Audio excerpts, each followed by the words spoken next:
He didn't lose his fortune that night. He lost something far more dangerous, his place in the room. The chandelier light inside the Grand Marlowe Hotel in Chicago shimmered like frozen fire as guests filled the wedding hall, champagne glasses catching reflections of wealth and status in every direction. It was one of those nights where everything was designed to be seen. Designer gowns, tailored tuxedos, diamond cuffs that whispered old money with every movement of the wrist.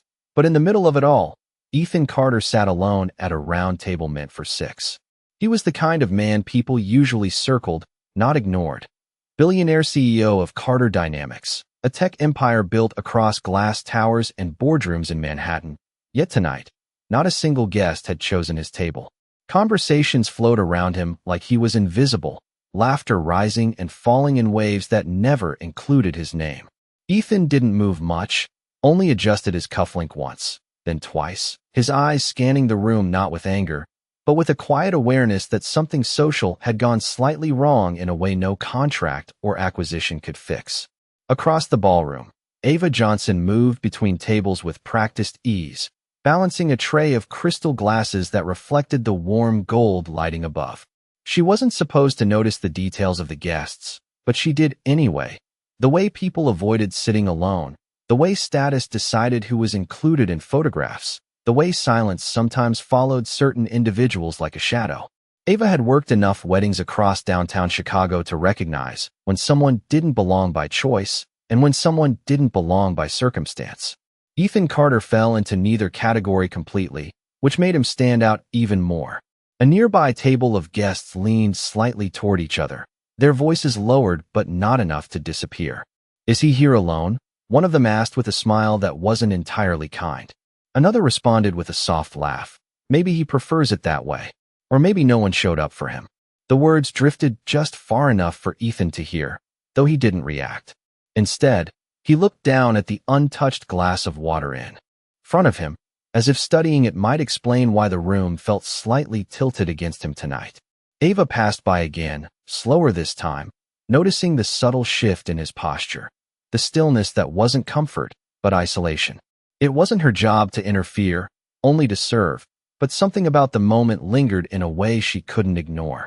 She remembered nights when she had stood on the other side of similar rooms, unseen, unnoticed, carrying trays while feeling like part of the furniture rather than part of the world.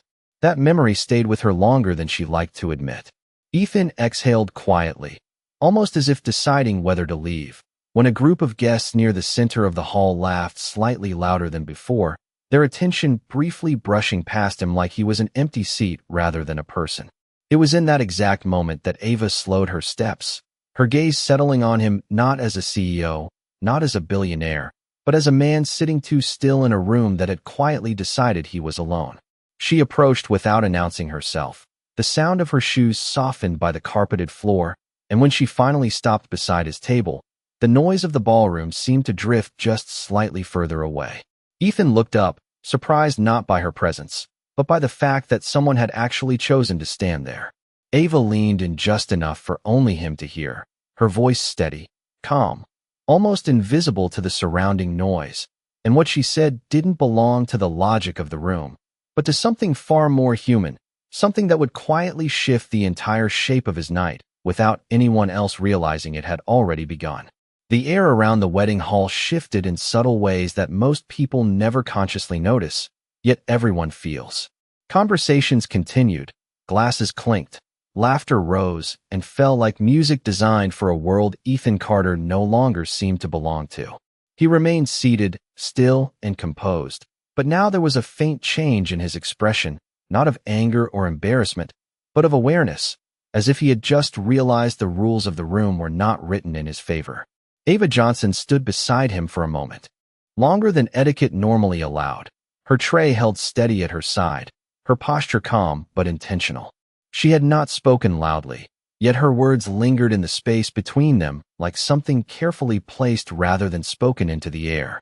Ethan finally looked at her more directly, studying her face not as a service worker passing through, but as someone who had intentionally interrupted the silence that had begun to define his evening. Before he could respond, Ava gently adjusted the position of one chair at his table, not as an invitation, but as a quiet suggestion that presence could sometimes be created rather than granted. Around them, the wedding continued its rhythm, but something small had already shifted in how Ethan occupied his space within it. A few guests glanced again in his direction, not because of anything he had done, but because of the simple fact that someone had chosen to stand beside him. Ava did not smile, not yet, but there was a controlled certainty in her movements, the kind that came from years of observing people who assumed they were always being seen in the correct way. Ethan broke the silence first, his voice low, measured, as if testing whether the moment would hold or collapse under sound. He asked her why she had spoken to him at all when everyone else had clearly decided not to. Ava paused for only a second before responding, her tone even, neither apologetic nor performative, simply honest in a way that did not require permission. She said she had noticed he was being left out of something that was not about seating arrangements or guest lists, but about something quieter, something social that could not be printed on invitations. Ethan did not answer immediately. Instead, he looked past her toward the center of the ballroom, where groups of guests continued to laugh together effortlessly, as if belonging was something distributed without question. For the first time that evening, he appeared less like a man in control of an industry and more like someone trying to understand a system that had excluded him without ever stating the rules aloud. Ava shifted slightly closer, lowering her voice just enough that the surrounding noise of the room swallowed everything except what was meant for him. She told him that sometimes being alone in a room full of people did not mean you were unwanted, but that it often meant no one had decided yet that you should not be. Ethan's gaze returned to her, sharper now, not defensive, but focused, as if recalibrating his understanding of what she represented in this space.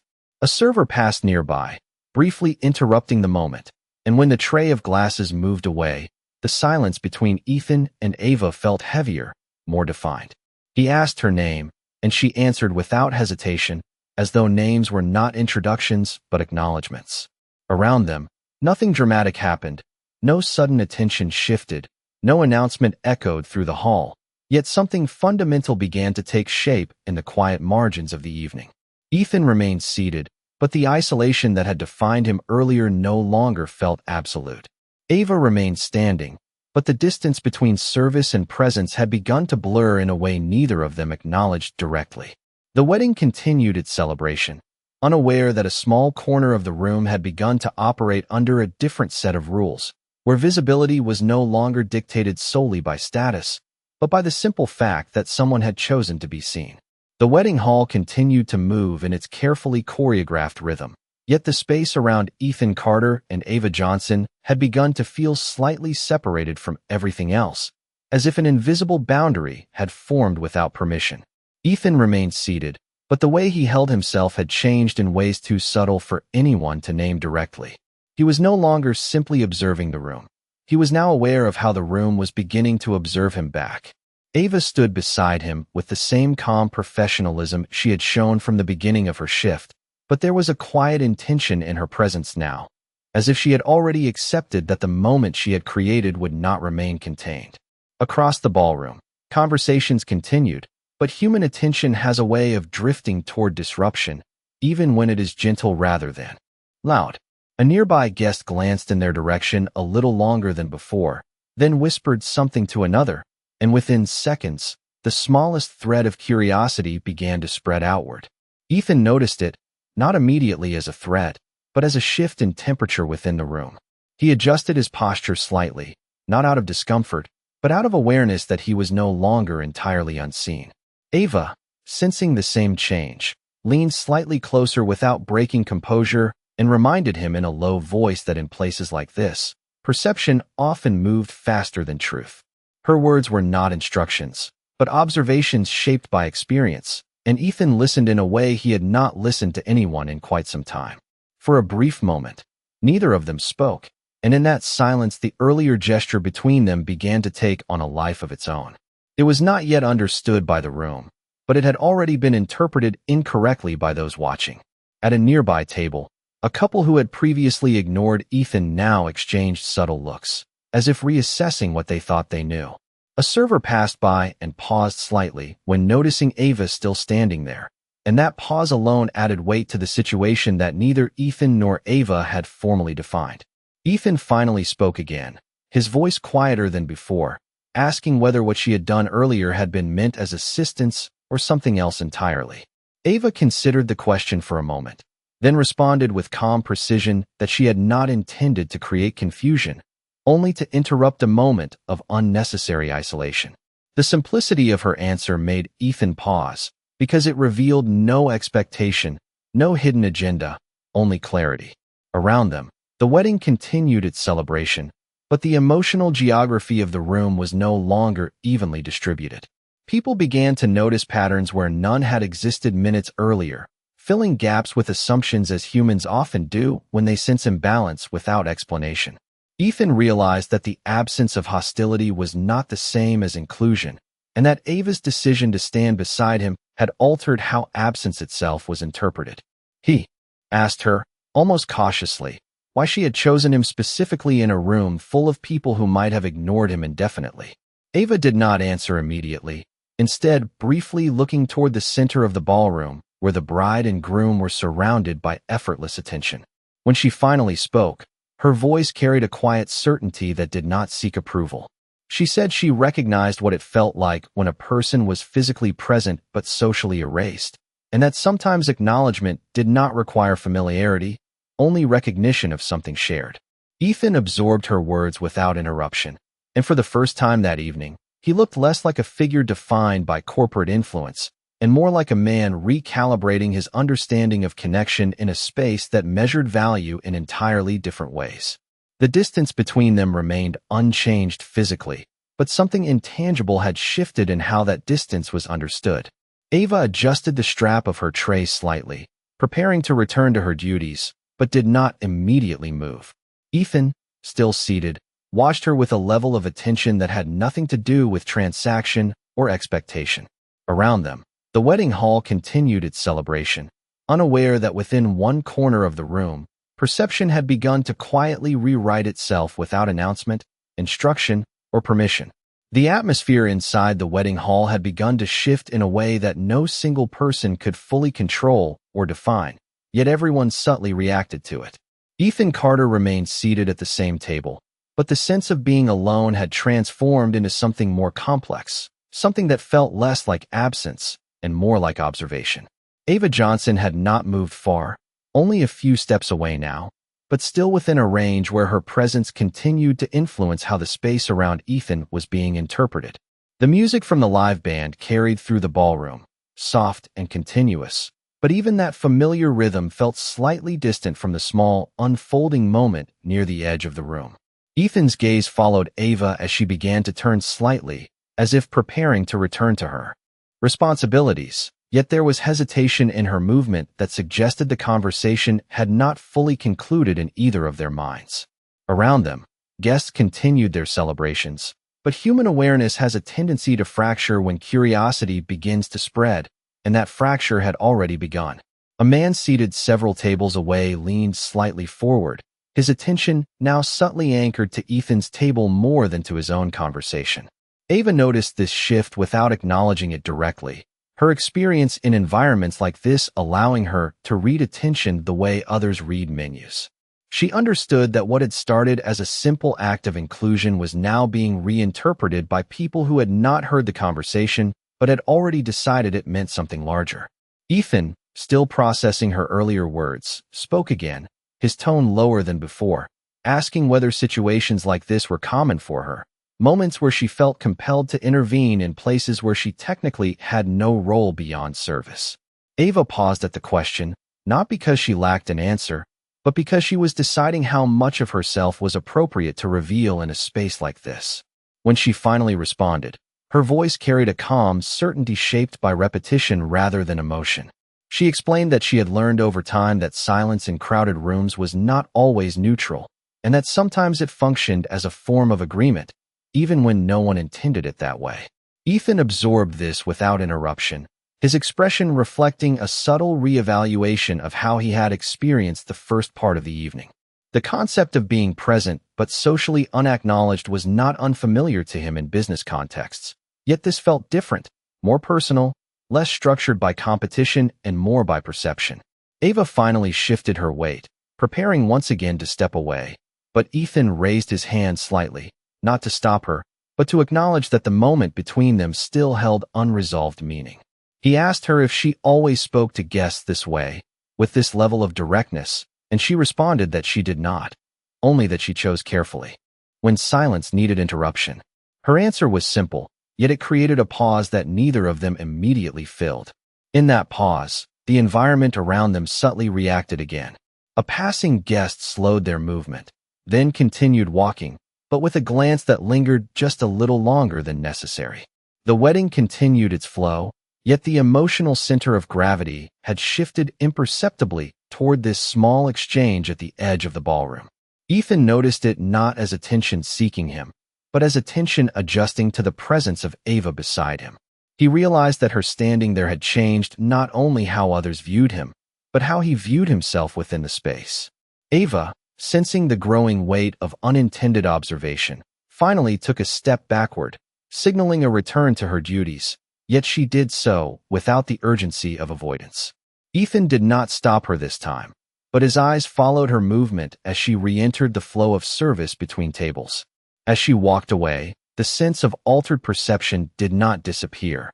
Instead, it expanded quietly across the room, leaving Ethan at the table no longer entirely isolated, but no longer fully defined by the assumptions of those around him either. The wedding remained unchanged in structure, music, and celebration, yet within it, a subtle reorganization of attention had already taken place, one that no announcement would ever confirm, but everyone present would, in their own way, begin to feel.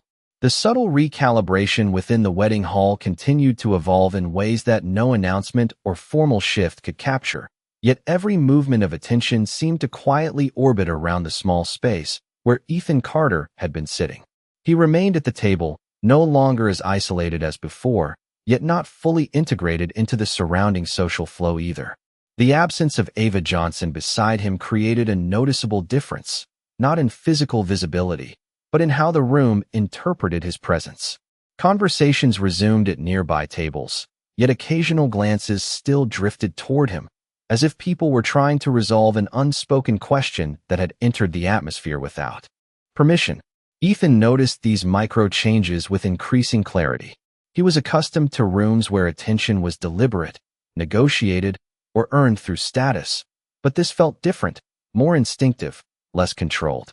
Across the ballroom, Ava moved through her duties with practiced efficiency, carrying herself with the same composure she had maintained throughout the evening, yet something in her awareness had shifted as well. She was no longer simply serving tables.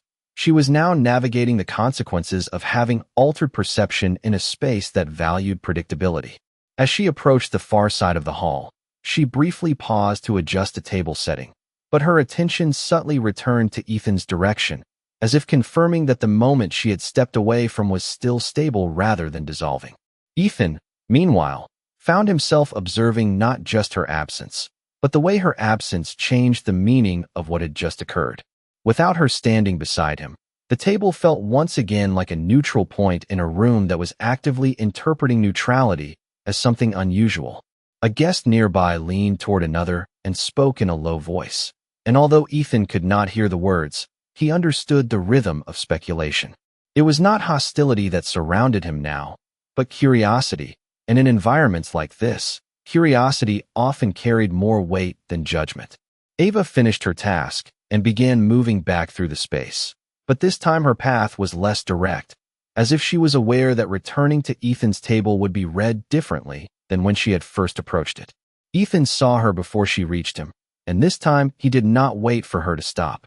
Instead, he slightly adjusted his posture, acknowledging her return without breaking the natural flow of the room. When she arrived beside him again, there was no dramatic shift, only a quiet continuation of what had already begun. She did not immediately speak, and neither did he, as if both were recognizing that the conversation had moved beyond simple dialogue into something more layered. Around them, the wedding continued its structured celebration, yet the emotional dynamics near their table had become increasingly fluid. Ethan finally asked her, in a tone softer than before, whether she understood how her presence had changed the way others were seeing him. Ava did not answer immediately, her gaze briefly moving across the room as she assessed the subtle reactions that were no longer hidden. When she responded, it was with the same calm clarity she had shown earlier, explaining that perception in rooms like this rarely depended on facts alone, but on positioning, proximity, and timing. Ethan listened carefully, realizing that she was describing something he had always experienced indirectly in boardrooms and negotiations, but never in this personal and immediate form. Ava then added, without emphasis, that she had not intended to create any narrative around him, only to interrupt a pattern she recognized too well. That statement settled between them with a quiet weight, not dramatic, but definitive. Ethan leaned slightly back in his chair, processing not just her words, but the implications behind them, while Ava resumed her subtle readiness to continue her responsibilities. Yet even as she prepared to step away again, there was no return to the original emotional state of the evening. Something had already been altered in the structure of attention within the room, and although no one could clearly define it, everyone seemed to be reacting to it in their own way. Ethan remained seated, but the sense of isolation that had defined the beginning of the night no longer applied in the same form. Ava stood beside him, not as a disruption, but as a reference point through which the room had begun to reinterpret his presence. The wedding continued uninterrupted, but beneath its surface, perception itself had quietly shifted into a new configuration that no one had formally acknowledged, yet no one could fully ignore. The atmosphere inside the wedding hall had continued to evolve in ways that were not visible in any obvious or dramatic form. Yet the subtle transformation around Ethan Carter and Ava Johnson was becoming increasingly difficult to ignore. Ethan remained seated at the table, but the way the room related to his presence had shifted again, no longer defined by complete isolation, but by a growing layer of interpretation that seemed to follow him from a distance. Ava stood nearby once more, having returned after completing another task, and her presence beside him now carried a different kind of awareness, as if both of them understood that the earlier moment had created consequences neither had fully intended. Around them, the wedding continued in its polished rhythm of celebration, but the energy closest to their table had become less stable, more observant, as if guests were no longer simply attending but quietly analyzing. Ethan noticed this change not as a single event, but as a progression, a gradual accumulation of attention that did not feel hostile, yet was undeniably focused. Ava, sensing his awareness, adjusted her stance slightly, not out of discomfort, but out of recognition that what she had initiated earlier had shifted her own position within the space as well. She was still a waitress, still moving between tables, yet the meaning of her presence had begun to extend beyond her role, altering how others interpreted even her simplest movements. Ethan finally spoke, his voice steady but more reflective than before, asking her how long she had understood the way perception could change in environments like this without anything formally happening. Ava considered the question for a moment, her gaze briefly moving across the room where conversations continued but attention occasionally drifted back toward them like a reflex. When she answered, she explained that it was not something she had been taught directly, but something she had learned through repetition, through observing how quickly people assigned meaning to situations they only partially understood.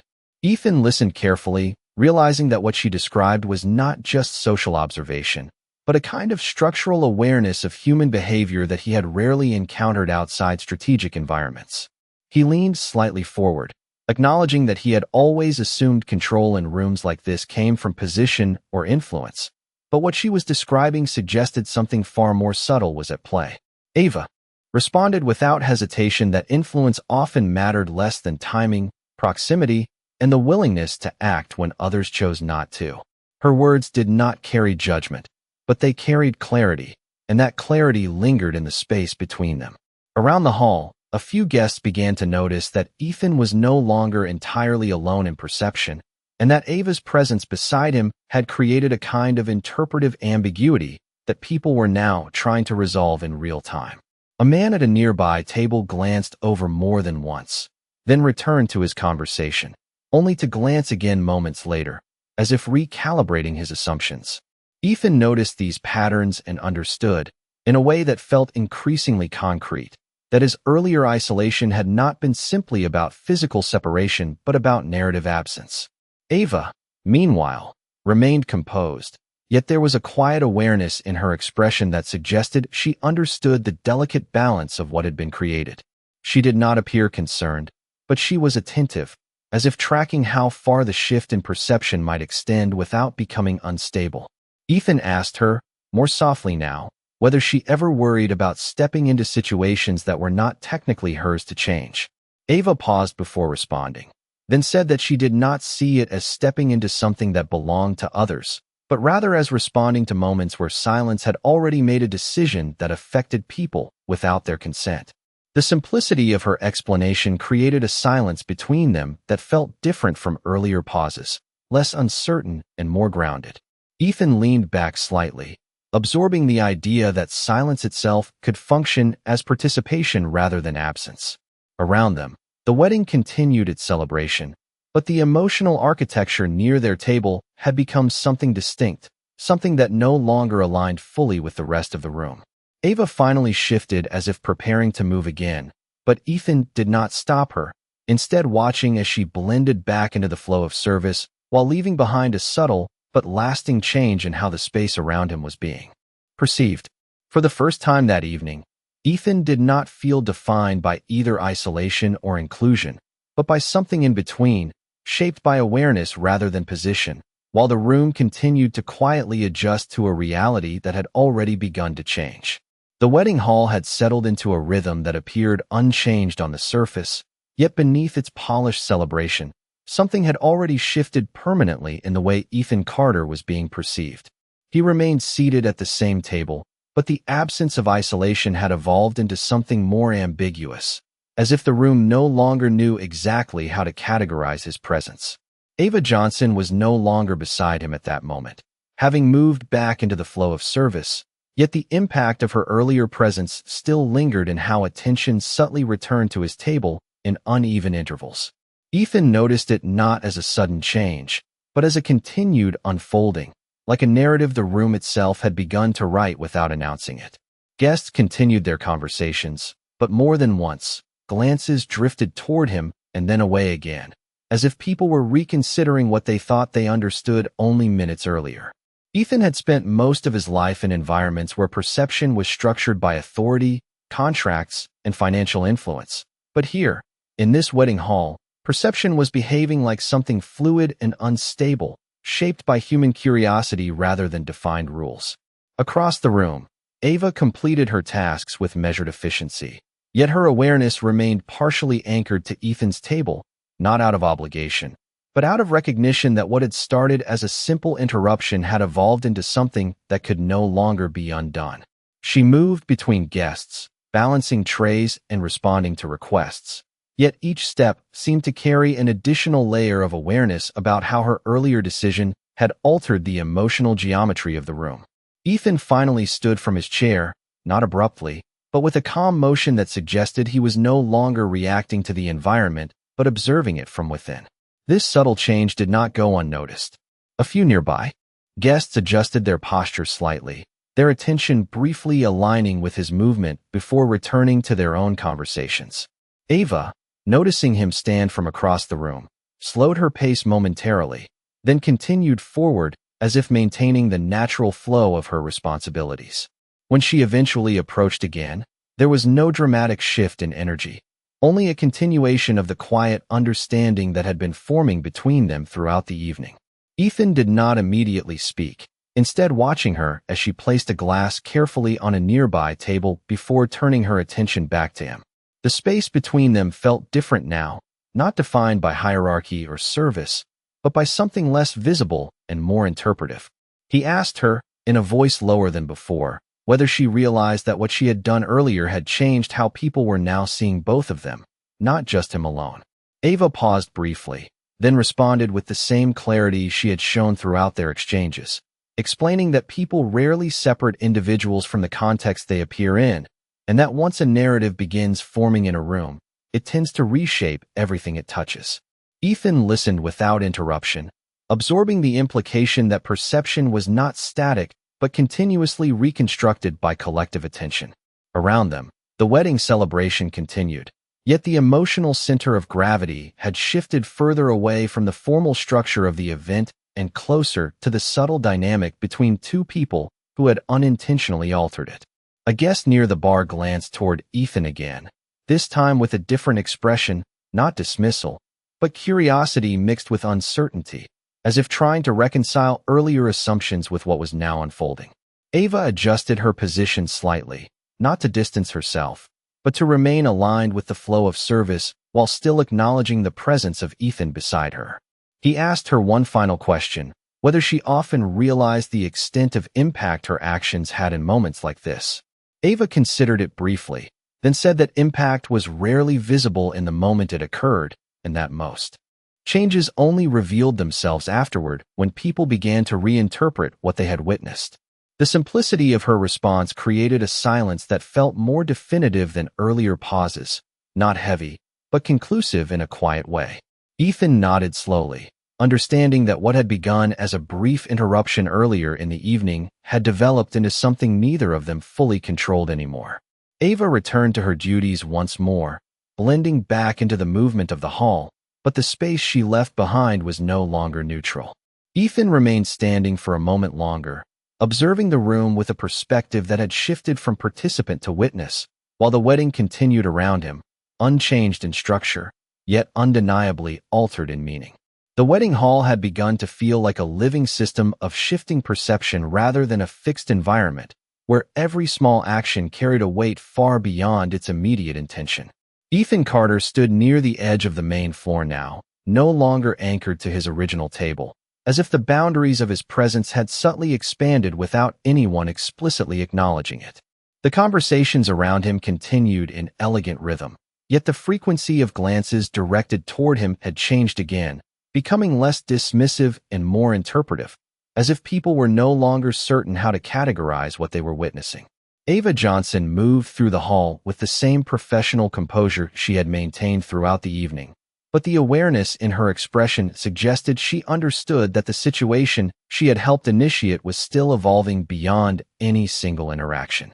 Ethan watched her from a short distance as she completed a service exchange at another table, and for the first time that night, he noticed how her presence seemed to influence not just him, but the space around him as well. Guests who previously ignored his existence were now subtly adjusting their behavior, not directly engaging, but recalibrating their assumptions in real time. A man near the bar paused mid-conversation, briefly looking toward Ethan before continuing, as if reconsidering what he had just seen. Ethan understood this pattern now not as coincidence, but as the natural consequence of narrative disruption within a structured social environment. Ava, after finishing her task, began moving back toward the central aisle, and as she approached, the subtle tension between perception and reality around Ethan seemed to stabilize again, as if her presence acted as a reference point that others instinctively responded to. She stopped a few feet away from him, not immediately speaking, allowing the moment to settle rather than define itself too quickly. Ethan turned slightly toward her, his expression no longer questioning, but reflective, as if he was trying to understand not just what had happened, but how quickly meaning itself could shift when viewed through the lens of collective attention. He asked her quietly whether she realized that the room was now reacting differently even when she was not directly involved, as if her earlier action had created a ripple effect that extended beyond their immediate interaction. Ava considered this carefully before responding, her voice calm and measured, explaining that people rarely respond only to events themselves, but rather to how those events are interpreted by others, and that once interpretation begins, it tends to sustain itself even in silence. Ethan listened without interruption, recognizing the accuracy of what she described from a perspective he had rarely encountered outside strategic environments where perception was deliberately shaped.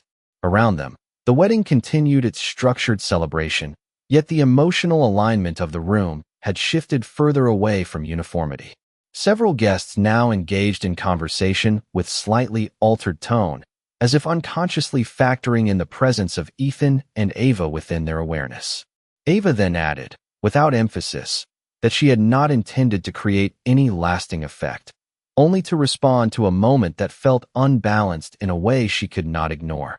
Ethan nodded slowly, absorbing the distinction between intention and consequence, realizing that in environments like this, the difference between the two was often irrelevant to how outcomes unfolded. Socially, he looked briefly across the hall, observing how attention still occasionally drifted toward him, no longer in isolation, but in fragments that suggested ongoing evaluation. Ava adjusted her stance slightly, preparing once again to return to her responsibilities, yet neither of them moved immediately, as if acknowledging that the exchange between them had reached a point where further explanation was no longer necessary. The silence between them carried a sense of completion rather than uncertainty.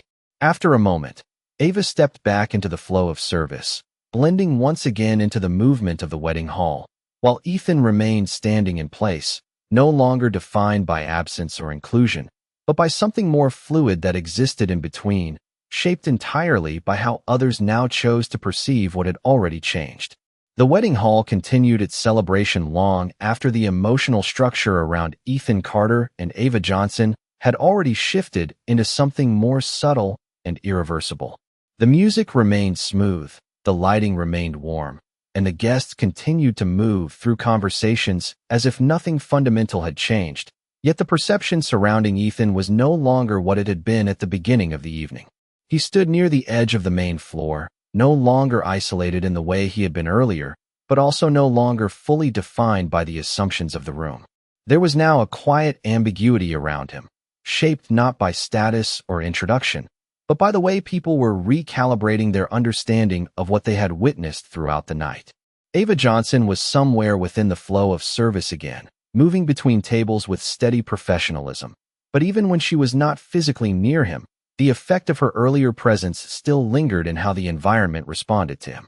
Ethan noticed that guests who once ignored him entirely now occasionally hesitated before looking away, as if unsure whether he still belonged to the category they had initially assigned him. He understood now that this was not about attention in the traditional sense, but about narrative disruption, the kind that does not announce itself, yet changes interpretation permanently once it has occurred. Ava eventually returned into his line of sight, not approaching directly this time, but passing through the nearby service corridor where her movement briefly intersected with his awareness. Their eyes met for only a moment, and in that brief exchange, there was no need for further explanation. What had been initiated earlier in the evening had reached a natural state of equilibrium, not resolved in a dramatic sense, but stabilized into understanding. Ethan turned slightly as she passed, not calling her back, not interrupting her work, but acknowledging silently that her presence had become a reference point for how he now interpreted the room around him. Around them, the wedding continued its structured celebration, but the emotional weight of the space had redistributed itself in ways that were no longer obvious but still present. Ethan reflected on how quickly perception had shifted throughout the night, not because of any single statement or action alone, but because of a sequence of small interruptions that challenged how people assign meaning to others in social environments. He realized that isolation was not always a physical condition, but often a collective agreement formed through unspoken behavior. Ava had disrupted that agreement without force, not by demanding recognition, but by introducing presence where absence had been assumed. As the evening progressed, Ethan began to move slowly through the hall, not leaving yet, but no longer anchored to a single position. The room responded to him differently now, not with avoidance or dismissal, but with fragmented awareness, as if he existed slightly outside the original structure of the event.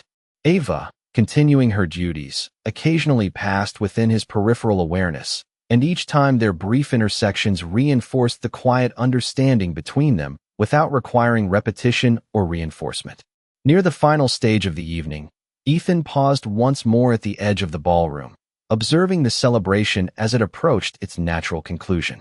The guests remained engaged, the bride and groom remained at the center of attention, and the event continued as planned.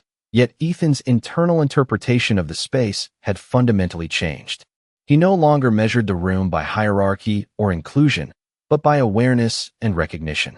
Ava passed by one final time at a distance, and this time there was no pause, no interruption, only continuity. Ethan watched her briefly, then turned his attention back to the room, no longer as a participant seeking placement, but as someone who now understood how easily placement itself could be rewritten without anyone formally acknowledging it. The wedding continued. The night moved forward, and what had begun as an unnoticed isolation had quietly transformed into an unspoken shift in how presence itself was understood.